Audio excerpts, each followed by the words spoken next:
So, you want to know where the tomes, grimoires and bonfires are in Trial of Treachery? Well, come on then, I'll show you. The first tome is right near the start of the map. After you flick the switch and send the box down, you'll leave this little area, keep just making your way through the map, and you'll come to a little fork in the road where you can go left or right. Go to the left, over the bridge, keep your eyes on the mountains to your left, and it should be fairly self-explanatory from here. Simply jump up the very obvious path, follow it round, and you will make your way not only to the tome, but to a bunch of goodies as well that could be of use to you. So that is tome number 1. Tome number 2 isn't far after tome number 1 when you have to lower the bridge down and then the sleigh comes to a little fence that you have to push it through. Drop down here and then keep to the right and you will find a little path here that leads around the mountain into the mountain, and that will take you towards tome number 2. Do be aware though of the very upsetting sight you'll see as you come towards tome number 2. Be ready to comfort your Bardin players, as it'll be pretty tough for them to see a fallen frozen dwarf brother. Do take a moment's silence for the boy.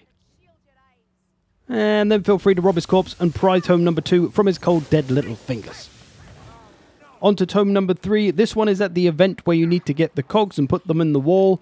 Right at the very top on the left hand side you will see a little window, and the book is outside that window. You can mark it up if you look out the window and spam mark, you'll see it just there. Now there's a couple of ways you can go about grabbing this. The easiest one is to find the little gap in the fence, not this one, you heckin' clown shoe, but this one a little closer to the tome. If you find the right spot, it'll say tome pick up and you can grab it through there.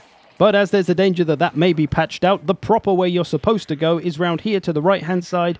There's a bit of wood sticking out, and in true Vermintide fashion there will be a short little jumping puzzle to make your way across to get to the tome. This is the proper way you're supposed to go. You can also get some art here as well apparently. So I guess there's a reason you might want to come and do the proper jumping puzzle way, is to get that ravaged art if you're into that. But there is actually a third way to get this tome. Back up on the top level, if you jump out the little gap on the left onto the roof of the room with the 30 FPS saw in it, you can actually just jump off this roof and grab it that way. As you can see, it's now in my inventory.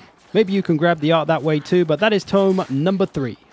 On to the grimoires then with grimoire number 1. Near the start of the level, a little way in, you'll find the sleigh stuck in the snow and you have to hit the snow to free it, bringing you to Torvid's way station, this big stony tower building. Over on the left hand side you'll find half an eaten corpse with some keys on it. Steal those keys off Leggy's nice pants and then head around the corner where you'll find a door which the key doth open. You'll find a bunch of goodies in here, but simply make your way through it, climb a few ladders, and you will find a little room to your right where the grimoire does sit, just on the shelf there.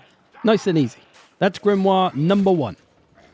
On to grimoire number 2, near the end of the level where you go either over this bridge or under it, depending on which path the level takes you. You'll want to go properly underneath the bridge where you'll see a very obvious little bunch of islands that are just begging you to jump across them and to find a little secret. Do so, and you will indeed find the little secret that is just inside this cave, just inside a little chest here, and there you'll have grimoire number 2.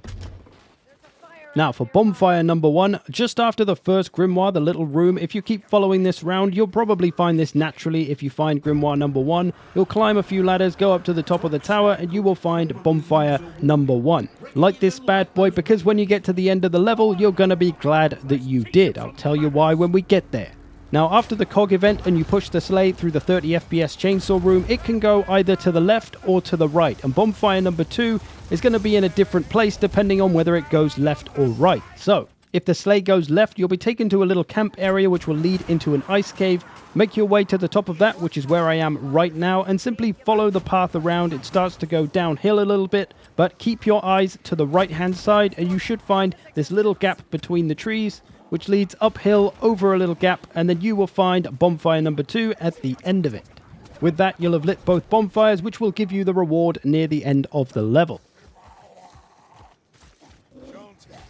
If the sleigh, however, goes to the right instead, you'll be taken down a very different snowy path. It'll take you up the top of a mountain. You'll be able to look down on the village when you get to the highest point. When you get to this highest point, you'll start going downhill again. This is where we need to be wary of where we're going, because there's a drop down, and if you do drop down, you won't be able to get back up, and you will miss out on bonfire number 2. So when you get to this drop, simply turn around, and we're looking to get to this rocky ledge. Just head through the trees, jump across there, and that will take you to bonfire number 2, and that will be both of the bonfires lit, again giving you the reward at the end of the level. Definitely worthwhile doing these, especially if you're playing on the harder difficulties, because the rewards will help you out a lot. And where are they? Well, when you reach near the end of the level, you'll see another tower with a flame lit that you didn't light. And this is what's happened because you've lit the other 2 bonfires. It's opened up this little room down here. There's normally a door on this. It will have opened up and you can go in and see what's inside. I won't show you. I'll let you discover it for yourself. I hope you've enjoyed this. Thanks for watching. I will see you in the future.